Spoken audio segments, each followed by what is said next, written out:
At this point, I'm just convinced that whatever Converge put out is just utter brilliant. They're one of the most consistent metalcore bands, or metal bands in general. From the genre-shaking Jane Doe, which featured hair-raising screams from frontman Jacob Bannon, and then they continued the pummeling sound with You Fail Me, and if we skip all the way ahead to 2012, with All We Love We Leave Behind, it wasn't necessarily as abrasive as Jane Doe.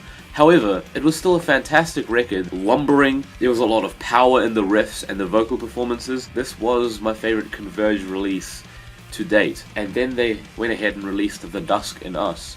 It is definitely the moodiest album thus far, and it kind of makes sense considering that Jacob Bannon in his lyrics seems to be going into the ideas of staying calm, which might sound like a contradiction towards the general sound of Converge, considering the very first track, A Single Tear, starts off on a very high energy note. Converge once again proving that their approach to rhythm is extremely dizzying and technical, tugging the line of Mathcore.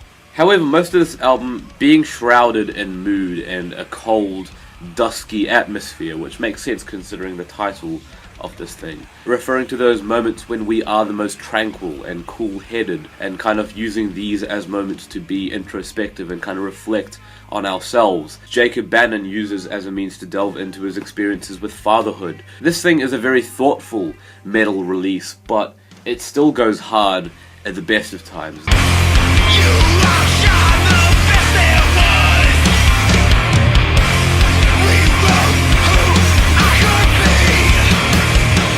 The title track on this thing is very doomy and kind of takes its time, like just really building up. But then during the last few minutes it really pops off and explodes and rumbles with these post-rock-esque guitars and some really wild screams, which are a big contrast to what came before them, which was a lot more low-key and kind of croaky.